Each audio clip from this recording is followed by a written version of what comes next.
Good morning. आज अपन class 7th में subject है अपना संस्कृत और चैप्टर नंबर है 7, जिसमें आज अपन सीखेंगे संख्यावाची शब्द, जिसे इंग्लिश में कहते हैं न्यूमेरिकल वर्ड्स। ओके, मतलब कि संस्कृत में अपन गिनती को सीखेंगे आज और अपना पीरियड है आज का फर्स्ट। ओके, तो चलो स्टार्ट करते हैं। संख्यावाची शब्दाः एका बाला मतलब कि एक बालिका या एक लड़की। द्वौ बालो मतलब कि दो लड़के। त्रीणी आम्राणी मतलब कि 3 आम। ओके, संख्या का विशेषण के रूप में प्रयोग होता है। यदि विशेष्य पुल्लिंग है तो संख्यावाची का प्रयोग भी पुल्लिंग में ही होगा। मतलब कि संख्या शब्द का प्रयोग किस में रूप में होता है? विशेषण रूप में। से विशेषता बताने के लिए किया जाता है। यदि विशेष्य पुल्लिंग है, मतलब कि अगर कोई जैसे लड़का है, ओके, जो पुल्लिंग है, तो उस संख्यावाची शब्द का भी प्रयोग किस में किया जाएगा? पुल्लिंग में होगा। यदि विशेष्य स्त्रीलिंग है तो संख्या भी स्त्रीलिंग में होगी। इसी प्रकार यदि विशेष्य नपुंसक लिंग में, विशेष्य नपुंसक लिंग है तो संख्या भी नपुंसक लिंग में होगी। अतः इनके रूप से परिचित होना चाहिए। 1 से 4 का यहाँ पर है चतुर्थ तक सभी लिंगों के रूप भिन्न होते हैं। 5 से 10 तक सभी लिंगों के रूप समान होंगे। मतलब कि 5 से लगा के 10 तक सभी लिंगों के रूप क्या होते हैं? समान होते हैं। लेकिन 1 से लगा के 4 तक के चार जब जो भी लिंग हैं उनके सबके रूप अलग अलग होते हैं। जैसे पुल्लिंग, स्त्रीलिंग और नपुंसक लिंग। एकः शिक्षकः, एका महिला, एकम चक्रम, 2 छात्रा, 2 गायिका, 2 फले। ओके, जैसे कि देखो इसमें एका और इसमें एकम, मतलब कि संख्या का रूप 1 से लगा के 4 तक अपन बताया है, अलग अलग रूप है, मतलब कि भिन्न है, हर एक में भिन्न है। अब देखते हैं पेज नंबर 38 पर। त्रयः मंडूका मतलब कि 3 मेंढक। फिर है त्रिस्त्र चटका। देखो इसमें त्रयः, इसमें त्रिस्त्रः, इसमें त्रीणी।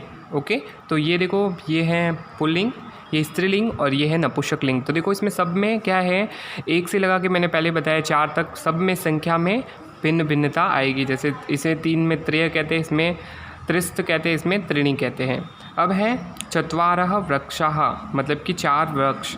फिर है चतशत्र बाला मतलब 4 बालिका या 4 लड़कियाँ। चत्वारि पुस्तकानि, चत्वारि यानी 4 पुस्तकानि यानी पुस्तक। ओके, अब देखो 5 से लगा के दशम तक सब में एक जैसा होगा। जैसे पंच सेवकाः, पंचमालाः, 5 रूप्यकाणि। अब है षड शुका, षड यानी होता है 6।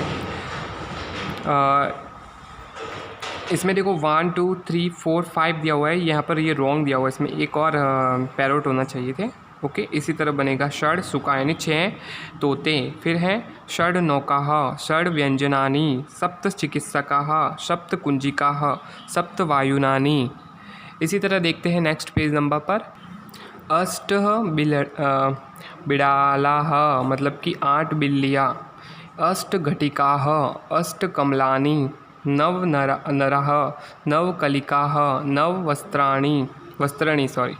फिर है 10 अश्वाः, 10 चुरिकाः, 10 पंजराणि। इसी तरह देखो इसमें 5 से लगा के 10 तक में सब में 10, इसमें किसी भी तरह का परिवर्तन नहीं हुआ कि मतलब लिंग को लेकर। लेकिन 1 से लगा के 4 तक जो है काउंटिंग संस्कृत में उसमें परिवर्तन होता है। अब है इन्हें भी पढ़िए, तो आप इसको सेल्फ भी पढ़ सकते हैं, लेकिन मैं आपको बताता हूँ। देखो एकादश यानी होता है 11, जिसे इंग्लिश में 11 कहते हैं। द्वादश यानी 12, त्रयोदश यानी 13, चतुर्दश यानी 14, पंचदश यानी 15, षोडश यानी होता है 16, सप्तदश यानी 17, अष्टादश यानी 18, नवदश यानी 19, जिसे अपन एकोन विष्णि भी कहते हैं, एकोन विष्णिः।